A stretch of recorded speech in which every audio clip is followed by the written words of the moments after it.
नमस्कार दोस्तों, स्वागत है आपका friends at preparation YouTube channel पर। और इस लाइव क्लास में मैं आपसे डिस्कस करने वाला हूं करंट अफेयर और जनरल स्टडीज़ के वो सारे क्वेश्चन जो कि आपसे पूछे जा सकते हैं कॉम्पिटिटिव एग्जामिनेशन में, जो कि एसएससी, सीजीएल, सीडीएस, ईपीएफओ और इस तरह के वो सारे एग्ज़ाम जिसमें कि करंट अफेयर और जनरल स्टडी सिलेबस का पार्ट होता है, उन सारे एग्ज़ाम में ये काफ़ी यूज़फुल है। ये यूपी और पीसीएस, यूपीएससी और यूपीपीसीएस जैसे जो एग्ज़ाम है या स्टेट लेवल के पीसीएस एग्ज़ाम है उसमें भी काफ़ी यूज़फुल वीडियो आपके लिए हो सकती है। चलिए स्टार्ट करते हैं फिर डिस्कशन। फर्स्ट क्वेश्चन कुछ इस तरह है आपके लिए, with reference to the scheme of formalisation of micro food processing enterprises, जिसे शॉर्ट में बोला गया है FME, consider the following statement. इस क्वेश्चन में आपसे एफएमई यानी कि जिसे शॉर्ट में जो बोला जा रहा है scheme for formalisation of micro food processing enterprises, उसके बारे में आपके यहाँ पे 3 स्टेटमेंट दे रखा है आपको, और नीचे पूछा जा रहा है which of the statement given above are correct. तो करेक्ट कौन सा है आपको आइडेंटिफाई करना है। तीनों स्टेटमेंट एक एक करके चेक कर लेते हैं। फर्स्ट स्टेटमेंट कुछ इस तरह से आपके लिए, it intends to increase access to finance for the micro food processing enterprises. मतलब इस स्कीम का जो इंटेंट है यानी कि लक्ष्य जो है वो ये है कि भाई माइक्रो फूड प्रोसेसिंग यूनिट जो भी हमारी कंट्री के अंदर है, उस इंटरप्राइजेस जितने भी है उनके लिए फाइनेंस इंक्रीज करना, यानी कि वो उनके रीच में, उनके एक्सेस में फाइनेंस पहुंच सके और वो अपने इंडस्ट्री इंटरप्राइजेस को आगे जाके लीड कर सके। तो फर्स्ट स्टेटमेंट में ये बोला जा रहा है। सेकेंड स्टेटमेंट में बोला जा रहा है it is a central sector scheme, यानी कि जो सेंट्रल गवर्नमेंट के जो होते हैं उससे रिलेटेड ये स्कीम है, यानी कि सेंट्रल गवर्नमेंट ने इस स्कीम को इंट्रोड्यूस किया, लॉन्च किया है, इस तरह आप बोल सकते हैं। थर्ड बोला जा रहा है the scheme is limited only to the area covered under the aspirational district programme. हमारी कंट्री के अंदर जितनी भी डिस्ट्रिक्ट है उनको कुछ कैटेगरी वाइज डिवाइड किया गया है, जिसमें से एक कैटेगरी जो है एस्पिरेशनल डिस्ट्रिक्ट होता है। इसमें क्या होता है इस डिस्ट्रिक्ट के अंदर कि ये फुली डेवलप्ड डिस्ट्रिक्ट नहीं होती, बल्कि ये डेवलपिंग एक तरह की है और ये डेवलप की प्रोसेस के अंदर है। तो उस तरह के जो डिस्ट्रिक्ट है वहां पर इस प्रोग्राम को लॉन्च किया गया है, यानी कि इसे ओवरऑल पूरी कंट्री में लॉन्च ना करके ट्रायल बेसिस पे अभी, मतलब एक तरह से अभी स्टार्ट करने से पहले जो कुछ लिमिटेड एरिया में, लिमिटेड डिस्ट्रिक्ट में से स्टार्ट किया गया। तो आपको ये बताना है कि भी करेक्ट स्टेटमेंट कौन सा है। फर्स्ट स्टेटमेंट में बोला जा रहा है कि ए वन ओनली, यानी कि फर्स्ट स्टेटमेंट जो है वो जो है वही करेक्ट है बस, यानी ये वाला। बस बी ऑप्शन में बोला जा रहा है फर्स्ट एंड सेकेंड ओनली, यानी कि फर्स्ट स्टेटमेंट ये वाला और सेकंड स्टेटमेंट ये वाला, ये दोनों स्टेटमेंट करेक्ट है। और थर्ड में यानी सी ऑप्शन में बोला जा रहा है कि second and third only. Second का मतलब ये सेंट्रल सेक्टर स्कीम के बारे में बोला जा रहा है, और थर्ड स्टेटमेंट का मतलब ये स्कीम क्या लिमिटेड एरिया को कवरेज करता है, जो कि बोला जा रहा है कि एस्पिरेशनल डिस्ट्रिक्ट प्रोग्राम है ये थर्ड स्टेटमेंट, ये सी ऑप्शन में बोला जा रहा है। और डी ऑप्शन में बोला जा रहा है कि 1, 2, 3 तीनों ही स्टेटमेंट करेक्ट है रिगार्डिंग एफएमई। तो करेक्ट आंसर आपके अकॉर्डिंग क्या है, एक बार क्वेश्चन को अटेम्प्ट कर लीजिए। तो इस क्वेश्चन का जो करेक्ट आंसर है वो हो गया ए, यानी वन ओनली, यानी कि जो फर्स्ट स्टेटमेंट है वो करेक्ट है, बाकी दो स्टेटमेंट उसमें कुछ ना कुछ मिस्टेक है। अब मिस्टेक क्या है समझ लेते हैं आप। तो जैसे फर्स्ट में बोला गया कि formulation of micro food processing enterprises, जिसको शॉर्ट में बोला गया एफएमई, इसका इंटेंट क्या है कि फंड या फाइनेंस इंक्रीज करना, कि भाई इस तरह की जितनी भी ऑर्गेनाइजेशन है जो कि फूड प्रोसेसिंग से रिलेटेड है उनके रीच में, उस यूनिट जो भी है उसके रीच में फाइनेंस पहुंच सके, उनको मतलब एक तरह से एस्टेब्लिशमेंट हो सके, वो ग्रोथ कर सके और अच्छा काम कर सके। तो इसे एक तरह से ये बोले कि भाई उसे मोटिवेट करने के लिए ये स्कीम लॉन्च की गई है। तो फर्स्ट स्टेटमेंट तो करेक्ट हो गया, इसलिए हमारा ऑप्शन ए यानी फर्स्ट स्टेटमेंट वाला करेक्ट है। बाकी जो दो स्टेटमेंट हमारे पास उसमें कुछ ना कुछ मिस्टेक थी। तो ये जो बोला गया कि सेंट्रल गवर्नमेंट की स्कीम है, नहीं भाई यहां गलती हो गई, ये सेंट्रल गवर्नमेंट की स्कीम नहीं है बल्कि सेंट्रल गवर्नमेंट की स्पॉन्सर स्कीम है। सेंट्रल स्कीम का मतलब होता है जिसमें 100% जो फंड होगा वो सेंट्रल गवर्नमेंट करेगी, फंड उनके द्वारा ये रिलीज की जाएगी। लेकिन जो सेंट्रल स्पॉन्सर स्कीम होती है इसमें क्या होता है, सेंटर स्टेट दोनों मिलकर काम करती है, ठीक है। और जो फंड का जो रेशियो होता है वो एक फिक्स कर लिया जाता है कि भाई इतने परसेंटेज सेंट्रल गवर्नमेंट देगी और इतने परसेंट इतनी देगी। जैसे इस स्कीम के अंदर जो तय किया गया वो रेशियो किया गया 60:40, यानी 60% सेंट्रल गवर्नमेंट और 40% स्टेट गवर्नमेंट इन्वेस्ट करेगी स्कीम के अंदर। ये बोला जा रहा है सेकंड स्टेटमेंट के अंदर। और थर्ड स्टेटमेंट में ये बोला जा रहा है कि भाई ये एस्पिरेशनल डिस्ट्रिक्ट के बारे में बात की गई थी। नहीं, यहां भी गलती हो गया। यहां ये बोला गया कि भाई ये ऑल इंडिया बेसिस स्कीम है, यानी कि पूरी कंट्री में जितनी भी डिस्ट्रिक्ट है सब जगह ये लॉन्च हुई है। किसी पर्टिकुलर सिलेक्टेड डिस्ट्रिक्ट की बात नहीं हो रही है, सब में लॉन्च की गई है। और इसमें जो बजट रखा गया, जो आउटले यानी बजट रखा गया, वो 10,000 करोड़ रुपीस का रखा गया है। यानी कि सेकेंड और थर्ड स्टेटमेंट हमारी गलत होगी, फर्स्ट सही है। तो आंसर हमारा ए ऑप्शन है। अब देखते हैं नेक्स्ट क्वेश्चन। अच्छा, नेक्स्ट क्वेश्चन जाने से पहले आपके लिए ये है कि क्वेश्चन है आज का कि आपको ये बताना है कि हमारी कंट्री में कितने तरीके से डिस्ट्रिक्ट को डिवाइड किया गया है। सॉरी एक मिनट, हाँ, कितने तरीके से हमारी कंट्री के एक मिनट कि जैसे ये बोला जा रहा है ना एस्पिरेशनल डिस्ट्रिक्ट, तो इस तरह से हमारी कंट्री के अंदर जितने भी डिस्ट्रिक्ट को किस किस कैटेगरी में डिवाइड किया गया और वो जो डिवाइड किया गया उसके पीछे लॉजिक क्या है वो आपको बताना है। ठीक है, चलो देखते हैं नेक्स्ट क्वेश्चन। अच्छा, इस क्वेश्चन में आपसे पूछा जा रहा है with reference to the Alzheimer disease consider the following statement, यानी कि अल्जाइमर जो डिसीज है उसके रिगार्डिंग में आपसे स्टेटमेंट दे दिया गया है और आपसे पूछा जा रहा है कि which of the statement given above are correct. तो करेक्ट क्या है आपको बताना है। दो स्टेटमेंट है, पहले उसे पढ़ लेते हैं।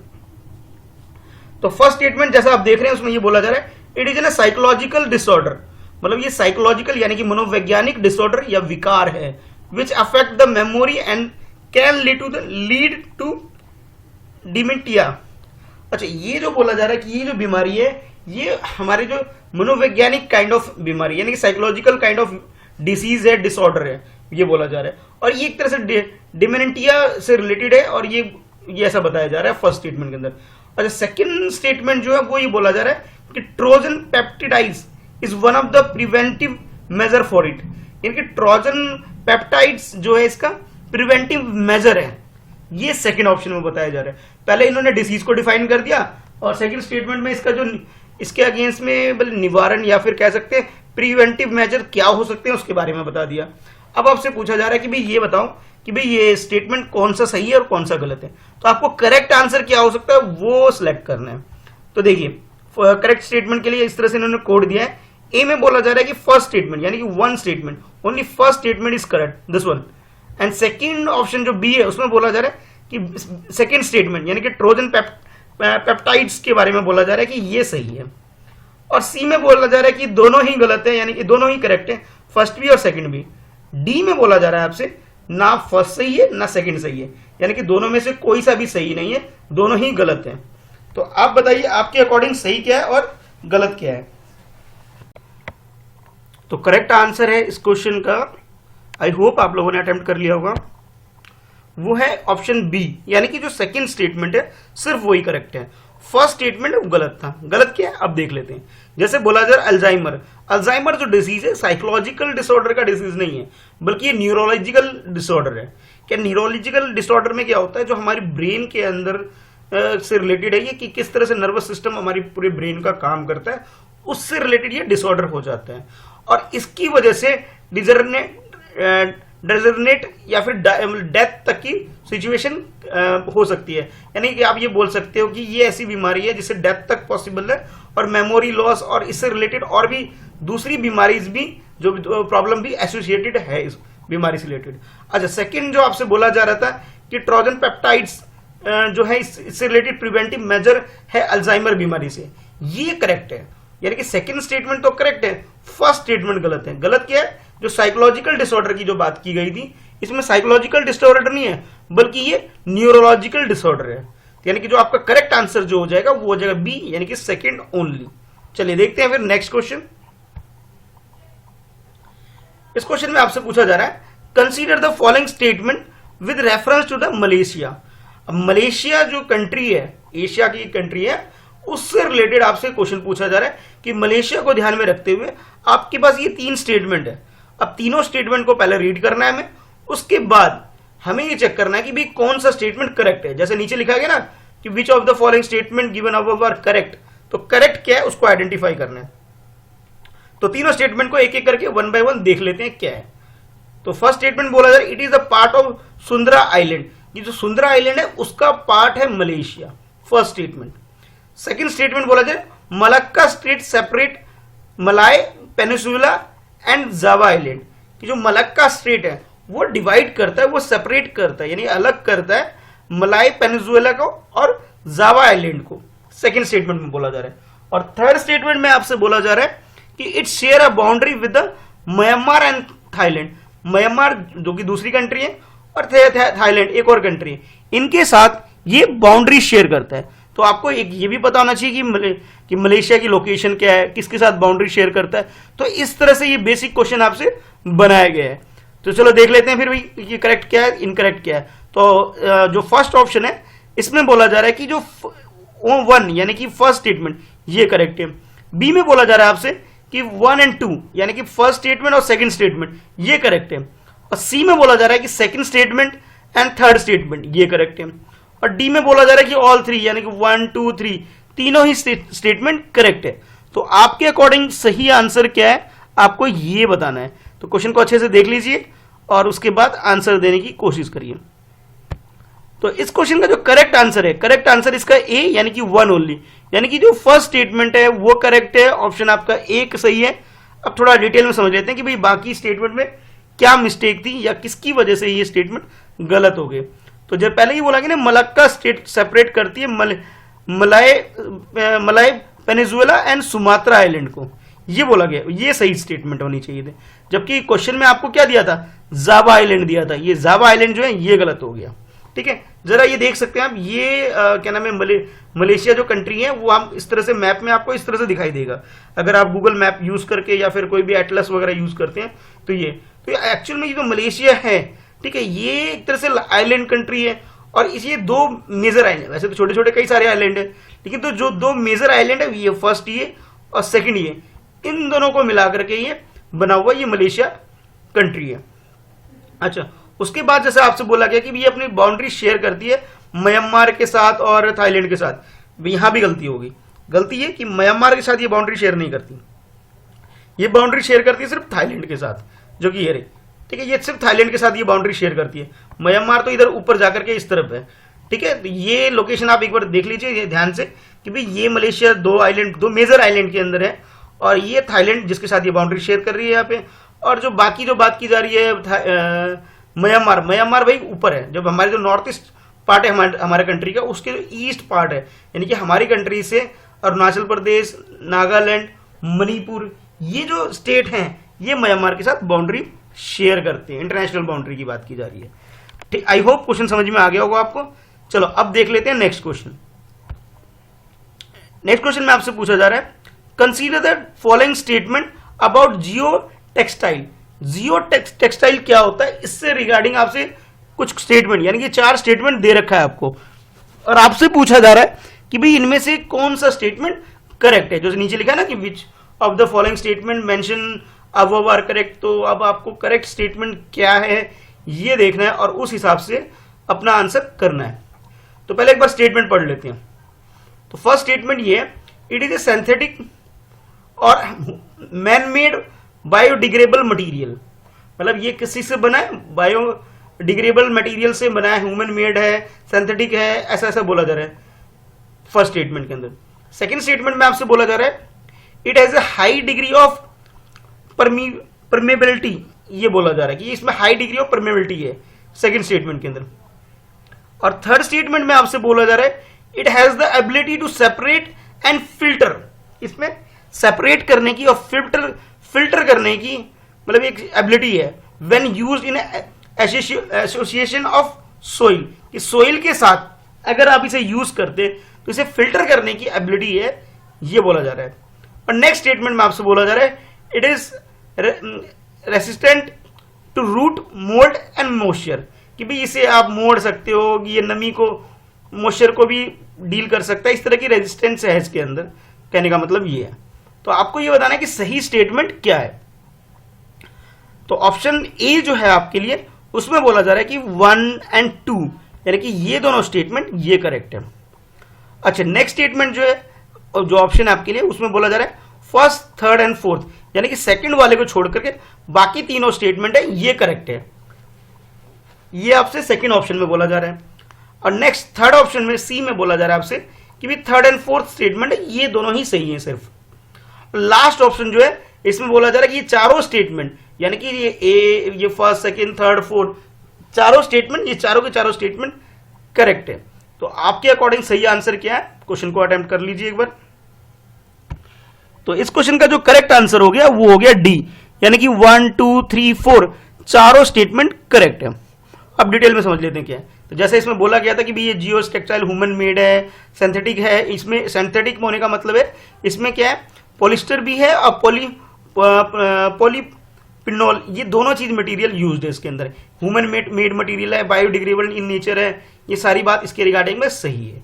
ठीक है, फिर ये सरफेस, ये जो है ये सरफेस कैसा है इसका, वेरी स्मॉल ओपनिंग, बहुत छोटा ओपनिंग है, इसके बारे में बोल सकते हैं कि लिक्विड और ग्रासेस के बारे में इस तरह से थोड़ा सा डिटेल इसके बारे में जो दिया है ये सही है।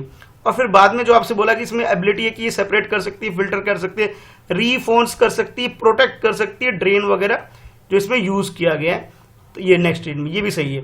और लास्ट में रेजिस्टेंस की जो बात की जा रही है, रूट, मोल्ड और मॉइस्चर वगैरह की, यानी कि चारों ही स्टेटमेंट, यानी कि जितना भी डाटा आपको गिवन है ये चारों स्टेटमेंट बिल्कुल सही है। तो सही आंसर जो हमारा हो गया वो हो गया डी, यानी कि 1 2 3 4 सारे ऑप्शन करेक्ट है।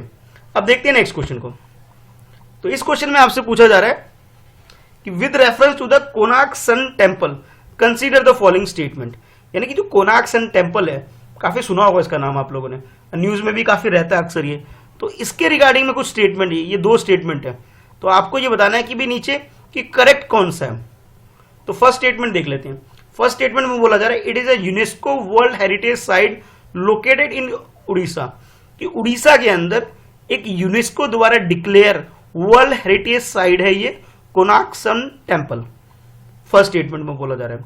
सेकंड स्टेटमेंट बोला जा रहा है the government has launch a scheme for 100% solarisation of temple, कि इसके सौर्यकरण के लिए, सोलराइजेशन के लिए गवर्नमेंट ने स्कीम लॉन्च की है, ठीक है, 100% इसके सोलराइजेशन के लिए।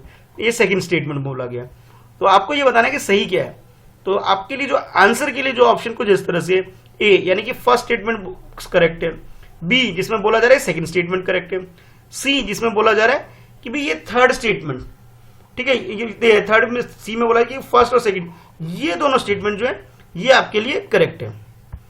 अच्छा ठीक है, अब जो लास्ट में डी ऑप्शन है, उसके डी ऑप्शन में आपसे बोला जा रहा है कि नाइदर 1 नॉर 2, यानी फर्स्ट सेकंड दोनों में से कोई सा भी स्टेटमेंट करेक्ट नहीं है, यानी कि दोनों ही गलत है, ये आपसे बोला जा रहा है। तो करेक्ट आंसर आपके अकॉर्डिंग क्या है ये बताइए। तो जैसा कि आप ये देख पा रहे हैं, पिक्चर में भी देख पा रहे हैं, तो ये जो पिक्चर लेफ्ट साइड में आप देख रहे हैं ये एक्चुअल में कि जो उड़ीसा में लोकेटेड जो ये क्या नाम कोणार्क सन टेम्पल है, ये इस शेप में ऐसा दिखता है। और इसकी जो लोकेशन आप देख पा रहे हैं, ये आपको लोकेशन दिख रहा होगा, यानी कि कोस्टल सिटी जो है हमारी कंट्री के अंदर जो है, कोस्टल सिटी उड़ीसा के अंदर, ठीक है, ये वहां पर है। ठीक है, ये उड़ीसा भुवनेश्वर के आसपास जो है, ये कटक भुवनेश्वर जो है उधर इसकी लोकेशन है। ठीक है, यानी कि ये कहने का मतलब ये उड़ीसा जो बोला गया कि उड़ीसा के अंदर है, बिल्कुल सही बात होगी। यानी कि ये जो फर्स्ट और सेकंड दोनों ही स्टेटमेंट बिल्कुल सही है, सही आंसर इसका सही हो गया। अब थोड़ा डिटेल की बात करें तो ये जो कोणार्क सन टेम्पल है, इसको जो बनवाया गया था, इसे बनाया गया था किंग नरसिंहवर्मन देव फर्स्ट जो थे, उन्होंने बनवाया गया था। और ये गंगा डायनेस्टी के राजाओं में से एक थे, जिसे ये बोला जा रहा है कि 1238 से लेकर के 1264 एडी के बीच में बनाया गया, यानी कि 1200 सेंचुरी के बाद। इट मीन्स ये 13th सेंचुरी जब चल रही थी उस बीच इस मंदिर का निर्माण, यानी कि फॉर्मेशन जो भी आप बोल सकते हैं, स्थापना की गई थी। और इसे यूनेस्को ने इसे 1984 में, इस टेम्पल को 1984 में वर्ल्ड हेरिटेज साइट का दर्जा इसे दे दिया था। और लास्ट में जो बोला जा रहा है कि भी इसके लिए, इसके सोलराइजेशन के लिए 100% गवर्नमेंट इसके सोलराइजेशन के लिए एक स्कीम लॉन्च की गई है। बिल्कुल ये बात भी बिल्कुल एकदम सही गई है। और इस जो ये टेम्पल लोकेटेड है, इसे पहले कोणार्क टाउन भी बोला जाता है, इस तरह से भी। तो करेक्ट आंसर आपका क्या होगा? करेक्ट आंसर आपका इसका सी हो गया। तो वीडियो कैसी लगी आपको जरूर कमेंट करके बताना। कोई सजेशन हो तो आप कमेंट बॉक्स में हमेशा की तरह लिख सकते हैं, बता सकते हैं। और हाँ, जो मैंने आज क्वेश्चन पूछा है आपसे, ठीक है, वो क्वेश्चन का आंसर जरूर देना। क्वेश्चन बहुत सिंपल है, आपसे पूछा जा रहा है कि जितनी भी डिस्ट्रिक्ट हमारी कंट्री के अंदर हैं, ठीक है, अलग अलग टाइप में जो उसे डिवाइड किया गया है, तो आपको ये बताना है कि भाई वो टाइप कौन कौन सी है और किस कैटेगरी बेस पे उनको डिवाइड किया गया अलग अलग ग्रुप के अंदर। आई होप क्वेश्चन क्लियर हो गया होगा। वीडियो को लाइक जरूर करना, अपने फ्रेंड्स में शेयर करना। अगर आप नए हो तो चैनल को सब्सक्राइब जरूर कर लीजिए। ठीक है, फिर मिलते हैं नेक्स्ट वीडियो में। आज के लिए इस वीडियो में इतना ही है।